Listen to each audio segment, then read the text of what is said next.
Assalamualaikum, nama saya Amanda Fadila Spiana Putri. Saya dari kelas 3A Pagi Pendidikan Bahasa Inggris, Fakultas Keguruan dan Ilmu Pendidikan, Universitas Muhammadiyah Sumatera Utara. Materi kita pada kali ini adalah kurikulum dan pembelajaran. Pertama, saya akan menjelaskan tentang apa itu kurikulum. Kurikulum merupakan rancangan yang membuat seperangkat mata pelajaran atau materi yang akan dipelajari, yang akan diajarkan guru kepada siswa, yang meliputi tujuan bahan ajar. Kurikulum juga merupakan sebuah program belajar yang diharapkan dimiliki siswa di bawah tanggung jawab sekolah dalam rangka untuk mencapai tujuan belajar. Sehingga, kurikulum sebagai proses belajar yang harus diberikan dan strategi bagaimana melaksanakan program tersebut. Tak hanya itu, Hilda Taba mengatakan bahwa a curriculum is a plan for learning. Therefore, what is known about the learning process and the development of the individual has bearing on the shaping of a curriculum. Tujuan kurikulum harus mengenai rumusan tingkah laku yang diharapkan dimiliki oleh siswa setelah menerima program tersebut. Isi program kurikulum memuat mata pelajaran yang telah terpilih berdasarkan keilmuan dan kegunaannya yang dapat menunjang tercapainya tujuan institusi. Sebuah kurikulum meliputi perencanaan, pengalaman belajar, program sebuah lembaga pendidikan yang diwujudkan dalam sebuah dokumen serta hasil dari implementasi dokumen yang telah disusun. Artinya, dokumen tersebut adalah rencana yang tertulis dan memang bagi guru sebagai pedoman untuk memberikan pelajaran bagi anak didik.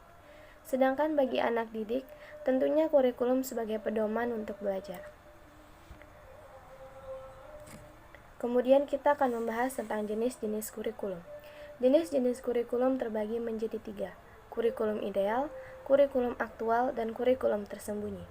Kurikulum ideal merupakan kurikulum yang diharapkan dapat dilakukan dan berfungsi sebagai acuan atau pedoman guru dalam proses belajar dan mengajar. Oleh karena itu, kurikulum ideal merupakan pedoman bagi guru. Maka, kurikulum ini juga dinamakan kurikulum formal atau kurikulum tertulis.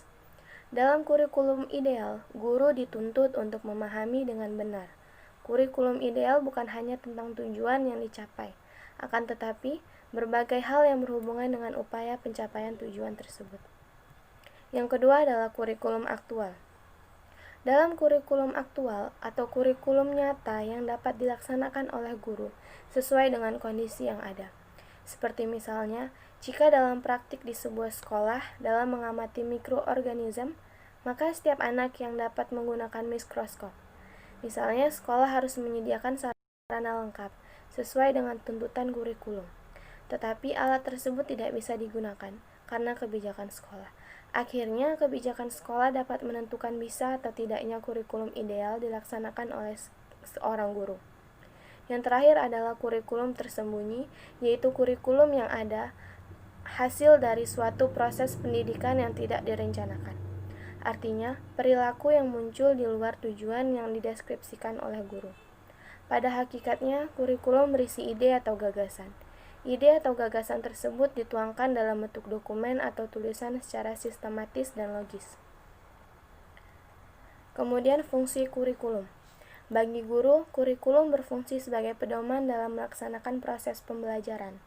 Bagi kepala sekolah atau pengawas, kurikulum berfungsi sebagai pedoman dalam melaksanakan supervisi atau pengawasan. Bagi orang tua, kurikulum berfungsi sebagai pedoman dalam membimbing anaknya belajar di rumah. Bagi masyarakat, kurikulum berfungsi sebagai pedoman untuk memberikan bantuan terselenggaranya proses pendidikan di sekolah. Bagi siswa, kurikulum berfungsi sebagai suatu pedoman bagi belajar. Kemudian peranan kurikulum. Peranan kurikulum terbagi menjadi 3, peranan konservatif, peranan kreatif, dan peranan kritis dan evaluatif. Pada peranan konservatif, kebudayaan sudah ada sebelum lahirnya suatu generasi dan tidak ada pernah mati meski generasi yang bersangkutan sudah habis. Kebudayaan diperlukan oleh manusia dan diwujudkan dalam tingkah laku. Kebudayaan mencakup aturan yang berisi kewajiban dan tindakan yang diterima dan ditolak, atau tindakan yang dilarang dan diizinkan. Pada peranan kreatif, menekankan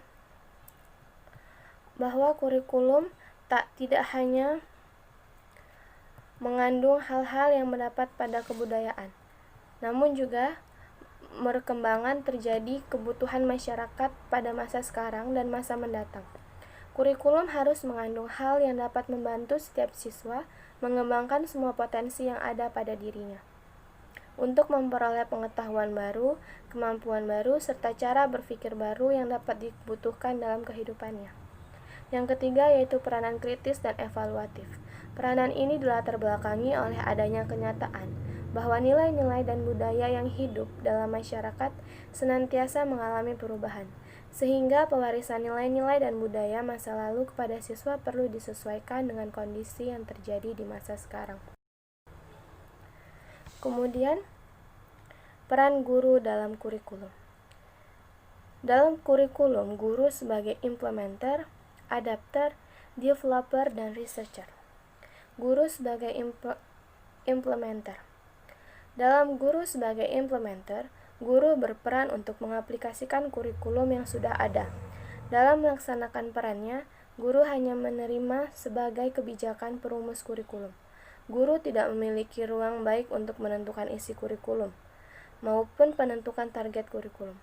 Pada fase ini, sebagai implementer, peran guru dalam pengembangan kurikulum sebatas hanya menjalankan kurikulum yang telah disusun.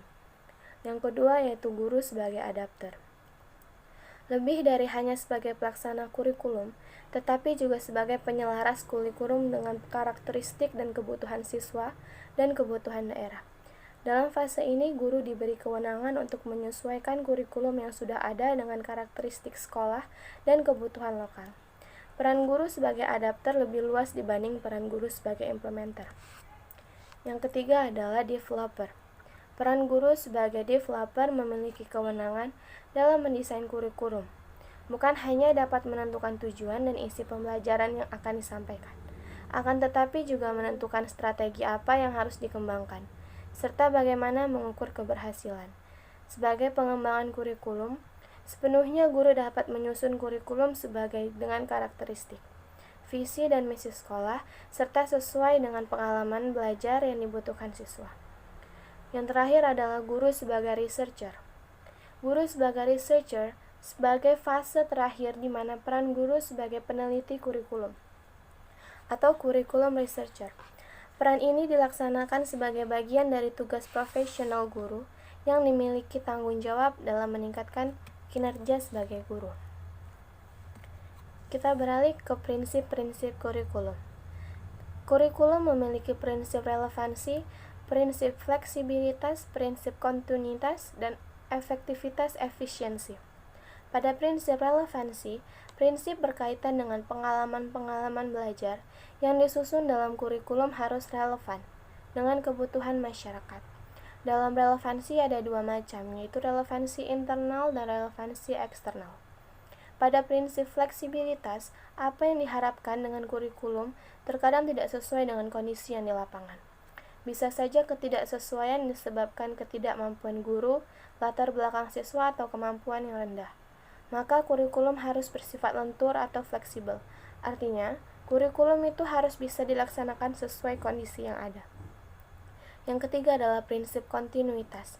Dalam prinsip ini mengandung pengertian bahwa perlu dijaga saling keterkaitan dan kesinambungan antara materi belajar pada berbagai jenjang dan jenis program pendidikan. Yang keempat adalah prinsip efektivitas. Pada prinsip ini berkenaan dengan rencana dalam suatu kurikulum dapat dilaksanakan dan dicapai dalam kegiatan belajar mengajar. Yang terakhir, prinsip efisiensi. Dalam prinsip ini berhubungan dengan perbandingan antara tenaga, suara, waktu, dan biaya yang dikeluarkan dengan hasil yang diperoleh. Kurikulum dikatakan memiliki tingkat efisiensi yang tinggi apabila sarana, biaya, dan minimal waktu yang terbatas dapat diperoleh hasil yang maksimal. Kemudian sejarah kurikulum di Indonesia. Yang pertama adalah periode pra-kemerdekaan yang dibagi menjadi sekolah kelas 2 dan sekolah kelas 1. Pada masa pra-kemerdekaan, kedatangan para penjajah seperti Eropa, baik Portugis maupun Belanda ke Indonesia belum memperhatikan pentingnya pendidikan. Mereka hanya mengambil rempah-rempah saja. Kedatangan mereka juga menyebarkan misi agama. Munculnya kurikulum karena para penjajah melihat untuk bisa sampai misi mereka, maka dibuatlah lembaga-lembaga pendidikan. Pada abad ke-16 dan 17, berdirilah lembaga-lembaga pendidikan dalam upaya menyebarkan agama Kristen di tanah air. Sedangkan Portugis mendirikan lembaga pendidikan di Maluku dalam upaya mengembangkan agama Katolik. Sekolah kelas 2 untuk pribumi dengan lama pendidikan 3 tahun. Dan pelajaran yang diprogramkan yaitu hanya berhitung, menulis, dan membaca. Sekolah kelas 1 untuk anak pegawai pemerintahan Hindia Belanda, lama pendidikan 4 tahun, kemudian 5 tahun, dan akhirnya 7 tahun. Tujuan untuk mendidik pegawai-pegawai rendahan untuk keperluan kantor pemerintahan dan kantor perdagangan. Programnya ilmu bumi, sejarah, hayat, ilmu mengukur tanah, bahasa pengantarnya adalah bahasa Melayu dan Belanda. Pada pasca kemerdekaan, terdapat beberapa kurikulum, yakni kurikulum 1947, kurikulum 1952, kurikulum 1964, kurikulum 1968, kurikulum 1975, kurikulum tahun 1984, dan kurikulum 1994. Pada kurikulum 1947 lebih menekankan pada pembentukan karakter manusia Indonesia yang merdeka dan berdaulat, dan sejajar dengan bangsa lain. Sehingga banyak ahli menyatakan bahwa kelahiran kurikulum 1947 sebagai pengganti sistem pendidikan kolonial Belanda yang baru dilaksanakan pada tahun tersebut. Kemudian kurikulum 1947 atau rencana pelajaran. Pada tahun 1952, kurikulum di Indonesia mengalami penyempurnaan. Kurikulum ini merinci setiap mata pelajaran yang kemudian diberi nama Rencana Pelajaran Terurai dalam tahun 1952 dan belum menggunakan istilah kurikulum. Konsep kurikulum 1952 relatif sama dengan kurikulum 1947. Hal yang menonjol dan sekaligus ciri khas dari kurikulum 1952 adalah setiap rencana pelajaran harus memperhatikan isi pelajaran dan dihubungkan dengan kehidupan sehari-hari dan kehidupan nyata di masyarakat. Dalam konteks rencana pelajaran terurai 1952, mata pelajaran diklasifikasikan dalam 5 kelompok bidang studi, yaitu moral, kecerdasan emosional, keterampilan, dan jasmani. Pada kurikulum 1964, sistem pendidikan dinamakan Pancawardhana atau sistem 5 aspek pengembangan, yakni pengembangan moral, pengembangan intelijensi, perkembangan emosional artistik, perkembangan keprigelan, dan perkembangan jasmaniah.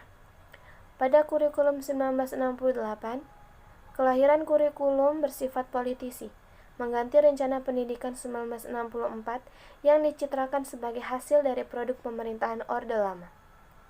Dari aspek tujuan pendidikan, kurikulum 1968 lebih ditekankan pada upaya untuk membentuk manusia Pancasila sejati, kuat dan sehat jasmani, mempertinggi kecerdasan dan keterampilan jasmani, moral, budi pekerti, dan keyakinan beragama. Kurikulum 1968 menekankan pendekatan organisasi materi pembelajaran. Kelompok 50 pembinaan Pancasila, pengetahuan dasar, dan kecakapan khusus. Mata pelajaran dikelompokkan menjadi 9 pokok. Kelahiran kurikulum 1968 karena adanya pertimbangan politik ideologis yang dianut pemerintah pada masa itu, yaitu Orde Baru. Kurikulum 1975 menekankan pada tujuan pendidikan yang lebih efektif dan efisien. Pada kurikulum ini, peran guru lebih penting, karena setiap guru wajib membuat perincian tujuan yang ingin dicapai selama proses pembelajaran dan mengajar. Berlangsung, setiap guru harus secara detail merencanakan pelaksanaan program belajar mengajar. Kurikulum 1984 mengusul proses skill approach. Kurikulum 1984 ini lahir sebagai perbaikan dari kurikulum sebelumnya. Adapun ciri-ciri kurikulum 1984, berorientasi pada tujuan pembelajaran, pendekatan pembelajar menggunakan metode pembelajaran CBSA atau cara belajar siswa aktif, materi pembelajaran dikemas dengan menggunakan pendekatan spiral, materi yang disajikan berdasarkan tingkat kesiapan atau kematangan siswa, menggunakan pendekatan keterampilan proses. Konsep CBSA secara teoritis adalah pendekatan pembelajaran yang memberikan kesempatan kepada peserta didik untuk aktif terlibat secara fisik, mental, intelektual, dan emosional dengan harapan peserta didik memperoleh pengalaman belajar secara maksimal, baik pada ranah kognitif, afektif, dan psikomotorik. Kurikulum 1994 merupakan upaya untuk memadukan kurikulum-kurikulum sebelumnya, terutama kurikulum 1974 dan 1987. Namun, perpaduan antara tujuan dan proses belum berhasil, sehingga banyak kritik berdatangan disebabkan oleh beban belajar peserta didik dinilai terlalu berat, dari muatan nasional hingga muatan lokal. Kemudian, era reformasi. Pada era reformasi, kurikulum dibagi menjadi 3, kurikulum berbasis kompetensi atau KBK, kurikulum tingkat satuan pendidikan, dan kurikulum 2013. Pada kurikulum KBK atau kurikulum 2004 menekankan pada ketercapaian kompetensi peserta didik, baik secara individu maupun kelompok, yang berorientasi pada hasil belajar dan keberagaman. Kegiatan pembelajaran menggunakan pendekatan atau metode yang bervariasi. Sumber belajar bukan hanya guru, tetapi juga sumber belajar lain yang menentukan unsur edukasi. Penilaian menekankan pada proses dan hasil belajar dalam upaya penguasaan atau pencapaian suatu kompetensi. Ranah kompetensi yang ditekankan KBK yakni pengetahuan kognitif, nilai atau afektif, dan keterampilan atau psikomotorik. Pada kurikulum 2006 dikenal dengan kurikulum tingkat satuan pendidikan atau KTSP. Pada kurikulum 2006, pemerintah menetapkan standar kompetensi dan kompetensi dasar. Sedangkan sekolah dalam hal ini, guru dituntut untuk mampu mengembangkan dalam bentuk silabus dan penilaian suatu dengan kondisi sekolah dan daerahnya. Hasil pengembangan dari semua mata pelajaran dihimpun menjadi sebuah perangkat yang dinamakan KTSP. Yang terakhir adalah kurikulum 2013, yang merupakan kurikulum yang sangat fenomenal karena semangatnya yang menggebu-gebu. Para penggagas sangat powerful dikembangkan dalam waktu yang relatif singkat, namun memiliki keinginan untuk tampil sempurna. Dengan gagasan yang sangat besar, ideal, modelnya sangat beda, dan yang pasti sangat ambisius. Kurikulum 2013 merupakan kurikulum yang dimaksudkan untuk melanjutkan pengembangan KBK yang telah dirintis tahun 2004 dengan mencakup kompetensi sikap, pengetahuan, dan keterampilan secara terpadu. Dengan kata lain, hard skill dan soft skill berjalan secara seimbang dan berjalan secara integratif. Dalam koneksi ini terdapat elemen perubahan cakupan kurikulum, mulai dari tingkat dasar sampai sekolah menengah atas hingga perguruan tinggi. Kemudian ada komponen pengembangan kurikulum. Komponen pengembangan kurikulum meliputi komponen tujuan, komponen isi atau materi, komponen metode atau proses, dan komponen evaluasi. Pada komponen tujuan, kurikulum berisikan tujuan-tujuan untuk diharapkan dapat menjadi peranan penting untuk mengarahkan semua kegiatan pembelajaran yang mewarnai komponen kurikulum lainnya. Tujuan kurikulum dirumuskan berdasarkan dua hal. Pertama, perkembangan tuntutan, kebutuhan, dan kondisi masyarakat. Saat ini tuntutan proses pembelajaran diajarkan bagaimana bertujuan pada problem solving, kolaboratif, dan berpikir kritis. Satuan pendidikan diminta untuk berpikir merumuskan tujuan kurikulum sesuai dengan tuntutan tersebut. Kedua, didasarkan pada pemikiran global yang terarah pada pencapaian nilai-nilai filosofi, terutama filsafah negara dan nilai-nilai yang dianut oleh satuan pendidikan serta di mana lembaga tersebut berada. Komponen kedua setelah tujuan yaitu isi atau materi kurikulum. Komponen ini memiliki peran yang sangat penting dan turut menentukan kualitas satu kurikulum lembaga pendidikan. Dengan demikian, isi kurikulum harus disusun sedemikian rupa sehingga dapat menunjang ketercapaian tujuan kurikulum. Komponen yang tak kalah penting dalam komponen kurikulum yakni metode maupun proses. Mengapa? Karena bagaimana pelaksanaan kedua komponen tersebut di lapangan bisa sesuai dengan tujuan sarana yang diharapkan, kecuali adanya proses. Kemudian adanya komponen evaluasi. Evaluasi ditujukan untuk menilai ketercapaian tujuan yang telah ditentukan. serta menilai proses implementasi pembelajaran secara keseluruhan. Tiap kegiatan untuk memberikan umpan balik, demikian juga dalam pencapaian tujuan-tujuan belajar dan proses. Terima kasih sudah menonton video saya, lebih dan kurang saya mohon maaf. Selamat menonton dan don't forget to like, comment, and subscribe.